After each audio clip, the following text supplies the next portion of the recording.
Hi, I'm Joe, and you're watching Joke. I made a hex node, and I'm going to continue explaining how it works. This is the final part, the hex node.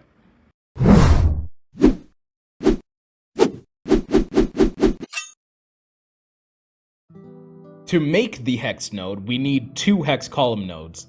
That's how we fill in these black gaps that we have here. So let's duplicate this. Let's unlink it from this for now.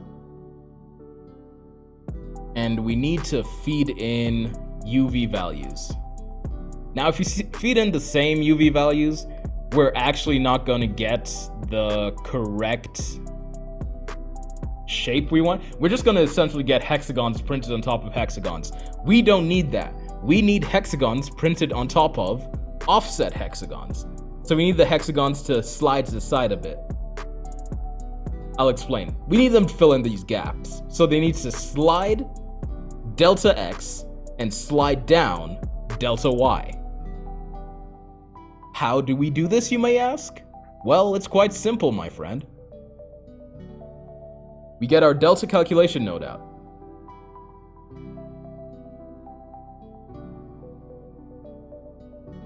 Now, with delta calculation, we need to offset these UV values by the delta X and the delta Y.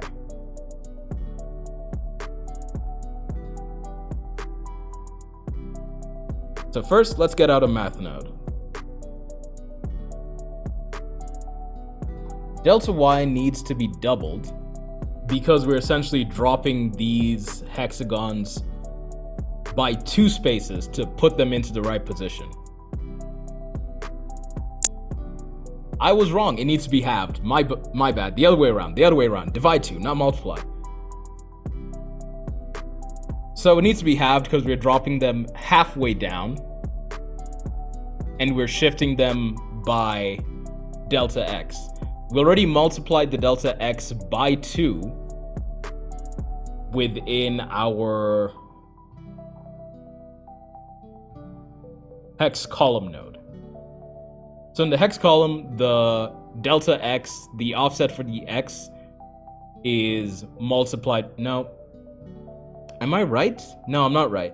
We did it in the UV modulation node. We multiplied it by 2 so that every 2 hexagons, we start printing a column.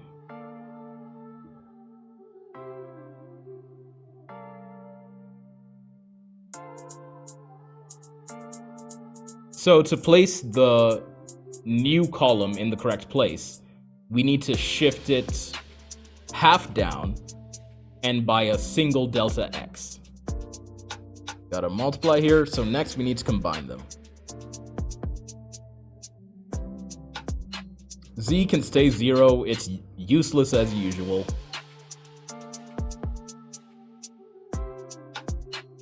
And boom. Then, using this, we need some vector maths in here, so let's get a vector math node. We're going to add this offset to the UV value, which would be this.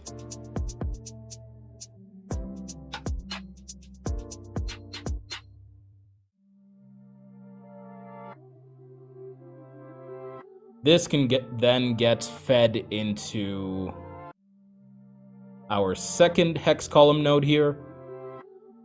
And then we need to add the values. So another math node is needed.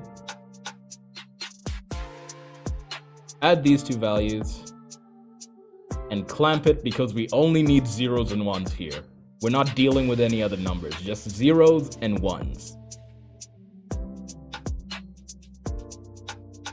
So if we output that, you'll now see that we have our entire hex grid. You might be wondering, hey, why don't I see a hex grid? Well, it may be because it fully covers the whole plane now. We need to work on our margins. So if I just temporarily set this to some value like that, temporarily set this to the same value like this, You'll now see our hex grid has been generated. We have accomplished the task.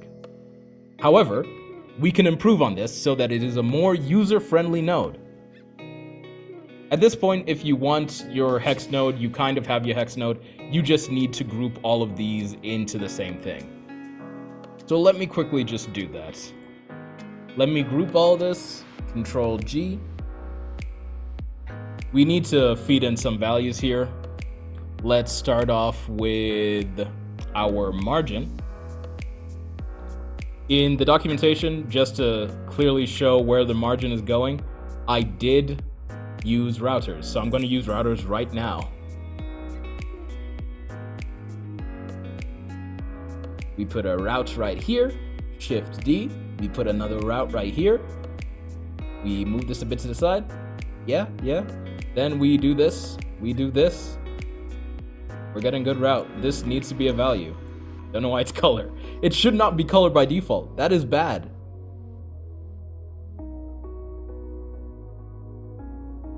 It's a float. It's a value. This is value. This is margin. You know that thing that allows us to see this grid? Yeah, that's what we're putting in. Margin. Margin can now feed into what it is meant to feed into. There.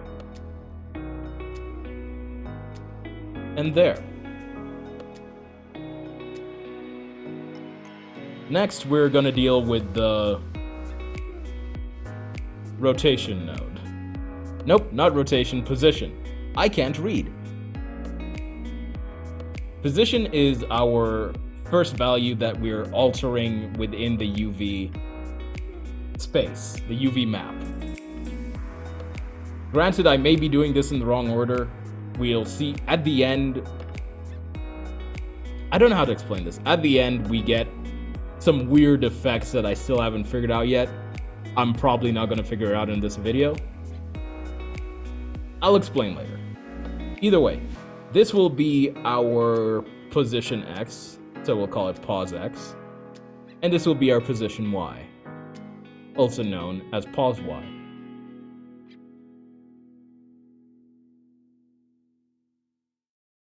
Following that, we're dealing with our scale. While our scale is the last one, I just feel better having XY pairs grouped together. So we'll call this scale X and scale Y. Nope, need a space in between that. There we go. Then finally, we feed in our angle. Also forgot to check if I decided to, yep. So I changed this to the center of the plane. So that's just 0.5, 0.5, because the center of a UV space, a space that is from 0 to 1, is 0.5. So yeah, those are all the completely necessary things we need in a hex node. So at this point, let me just do one more thing, then you will have your basic hex node. We're going to make some improvements after we just have our basic hex node. So first, let's add a value. The size value in this specific circumstance where we are making a hex grid will be 0.5. In any other situation where we're drawing a hexagon, we are going to want this to be variable, but for this specifically, we're not. We're just not going to want this to be variable. Let me add a route here. Route. I've been talking so much, my throat is going dry. So yeah, this route will just feed into every size value that we have. And if you've been paying attention, there are a lot. There.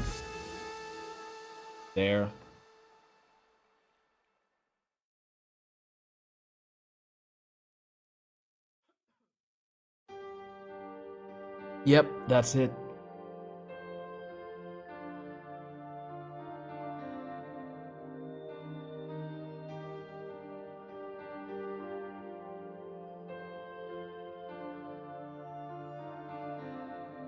Okay, so yet again, if you're just looking for a basic hex node, you have it now. You can call this hex node. You can protect it so you always have it in your projects. And let me just boost that margin so you can actually see hexagons. And there, you have your hex node. It outputs hexagons as a grid. But if you want to improve on it, that's what we'll be doing next. So, a few quality of life changes.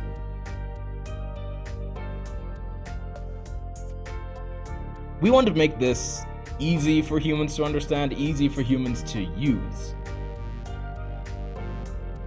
Making the margin so small. Also, let's just take a look at that margin. Let's see how small we can, or how big we can make those. Yeah, we start reducing it, we start getting issues.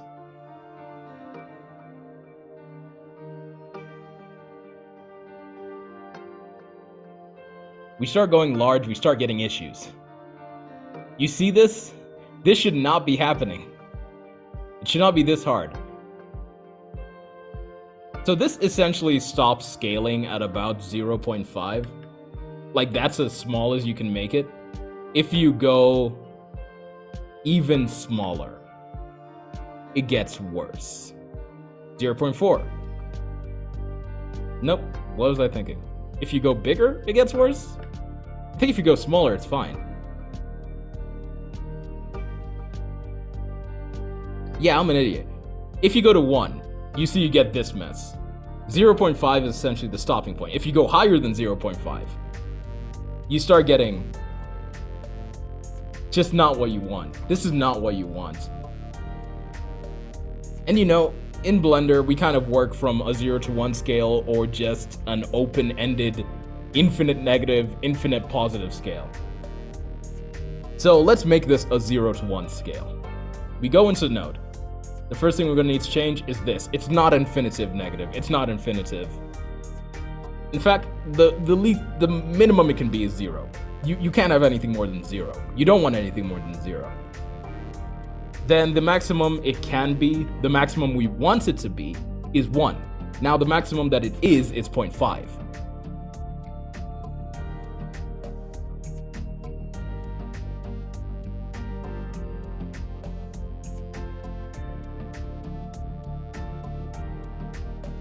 So now how do we make sure that we allow the user to input a value between 0 and 1 and get the full range of effect that it can have if the range we can use is from 0 to 0.5? The answer is simple. Multiply every value by half what it's worth. So we'll add a math node here. Set it to multiply. And we're going to multiply by a half. So that's perfect. We'll just feed in our routed margin node right here, and then put this into margin. Put this. Come with me. You need to come with me here. And put this into margin.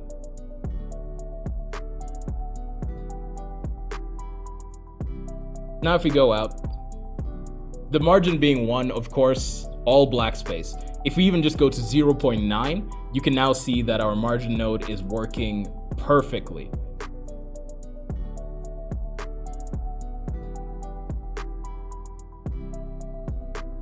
And as we approach 0, 0 is all white, 1 is just all margin. Boom. Now isn't that just impressive? This is a technically 0.05. Nope, other way. Yeah, no, this is 0.05. These lines are 0.05. But because we multiplied it by a half, we can now just make it so much easier for people to use. So much easier for you to use. Reduce, increase, reduce, increase. It's quite impressive. Let's put that at 0.1 for now so we can at least see what's happening to our hex grid.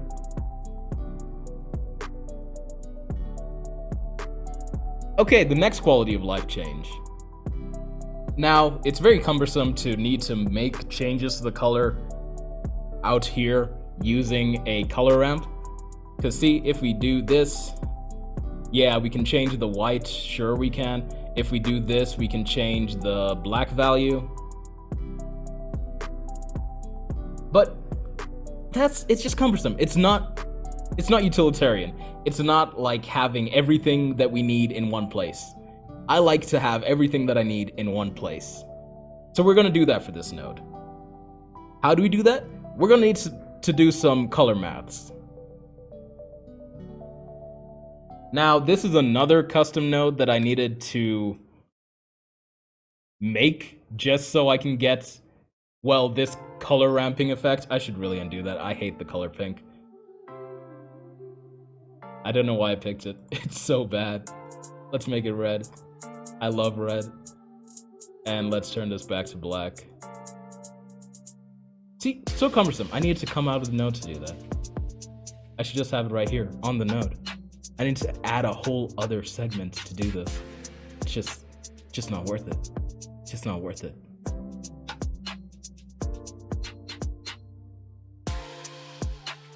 Now, color maths. Yes, that's what I was talking about. Colors in computers are represented by 4D vectors. In Blender, you kind of only have access to 3 values in that vector, the R, G, and B. So yet again, this is kind of an optional thing. This is just a quality of life thing. If you wanted to have left at the end of this node project, you could have ended off when I added in the static size.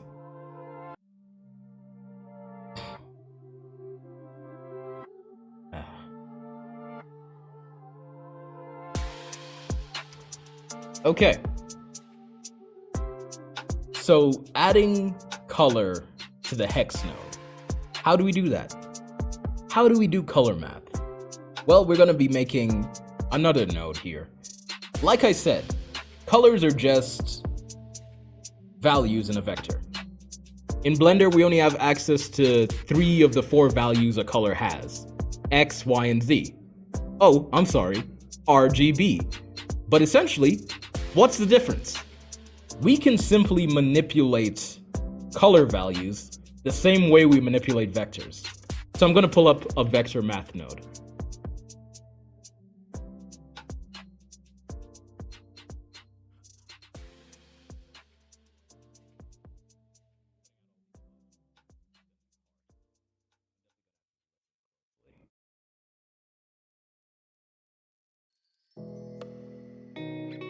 So the math we need to do for the color is essentially color interpolation, also known as color LARPing. This is essentially giving values for... Okay, so if you give a value of 0 to 1 between 2 colors... Let's look at the color ramp. That's essentially what this is doing. This is a color LARP. LARP stands for linear interpolation. You can see here we set this to linear. So given a value of 0, this will output black. Given a value of 1, this will output red. That's what the color ramp is doing. It's doing linear interpolation. However, I can't access this as an input and output value. Well, I can access it as an output value. I can't access it as an input value. You can't manipulate this within this node. So how do I give you access to manipulating this inside a node? Simple. I build it from scratch. So to do color LARPing, yet again, color is just 3 values, so we can treat it as a vector. We will do the color LARP equation. I'll throw up the color LARP equation right now. It should be very simple, very straightforward. We only need 2 vector nodes. So the first vector node is going to be a subtraction. It is going to subtract color A.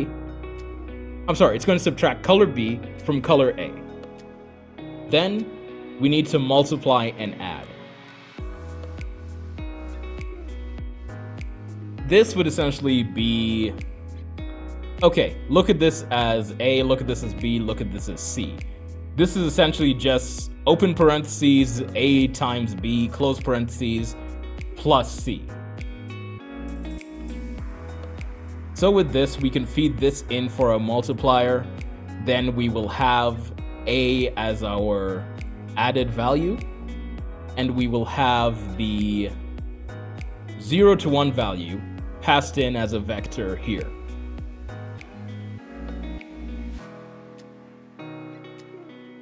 So with this setup, we can just group this so we can get all the nodes in the right place.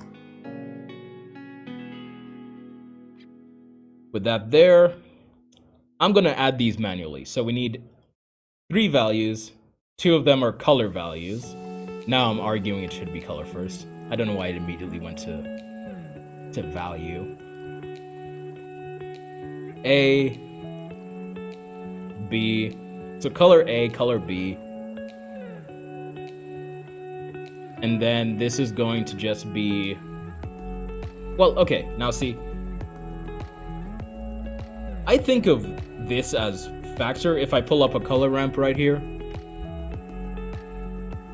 you can see we have a factor. A factor just like a value from 0 to 1. I don't know if that's what the FAC stands for, but it's what I imagine it as. So yet again, it's a value from 0 to 1. We'll call that FAC. We'll clamp it between 0 and 1.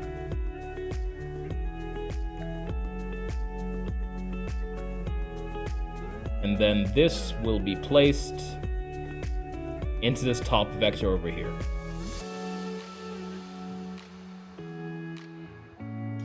Then we'll do B minus, well, let's give a router off A.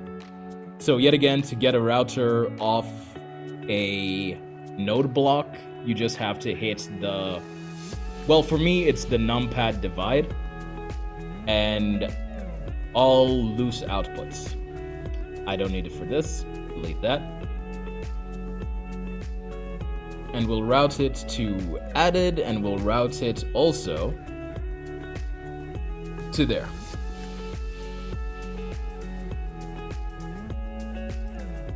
The output of this will be a color. I need to change this to color.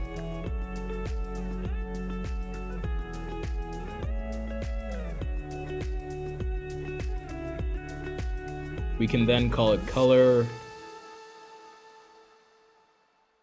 And there we go. That's simple color maths. Linear why'd I do that? Linear interpolation within 2 nodes. Yes, you could do it with 3 nodes, but I did it with 2. So if we go out, we can now call this our color lerp. Yet again, standing for color linear interpolation. And to attach it to everything, this might be a bit buggy. Let's see how this works. We'll attach this right here. It should go into the, nope, that did not do what I expected it to do. Nope, don't render that. That's a bad idea. Okay, there we go.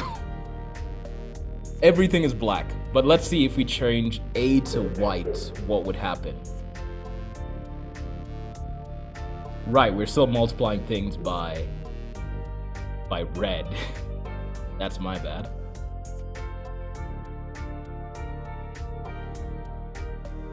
Okay, if you're looking at the documentation, you should know where this is going.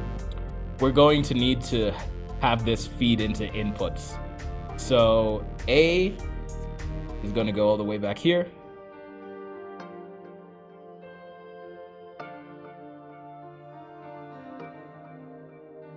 A, if you cannot figure out, is going to be our margin color. So we're going to name this down here margin color. Then B, if we can drag it to the right place, come on. There, it's going to be our hex color. Now, since our main focus is hexagon, I'm going to put hex on top of margin. And that's where we get the cross in the documentation. Now for the value out, just so that we have a few other quality of life things, it's not like I specifically use the factor for a lot of things, but it is used for a lot of things when dealing with other nodes. So in case people need the straight value that we've calculated here, we're going to put that at the base here. This on top should actually just be color. So we're going to change that value from float to color, and we're going to call it what it is, color.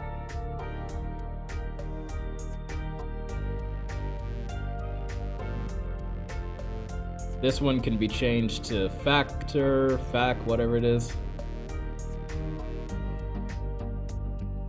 I could clamp it, but it's already clamped here. It's unnecessary to change it there.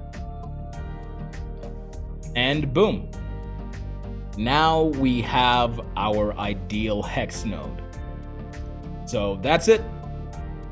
It's a perfect output if we just shove it in there, just to make sure it's right.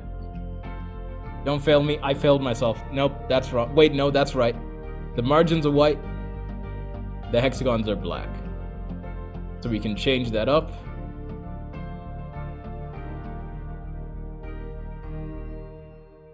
So yeah, now the rest is up to you. You can decide what default values you need for all of these, apart from the ones I have already just told you. Which I think margin is the only one that needed me to tell you it has to be a value from 0 to 1. Everything else you can set to your own default colors. I'll set this to white and this to black because that just makes it easily distinguishable, easy for people to manipulate outside of the node. But yeah, now you have it. So there we have it. We've made our ideal user-friendly hex node. You can play around with it, use it in your projects. Hopefully you get some interesting results.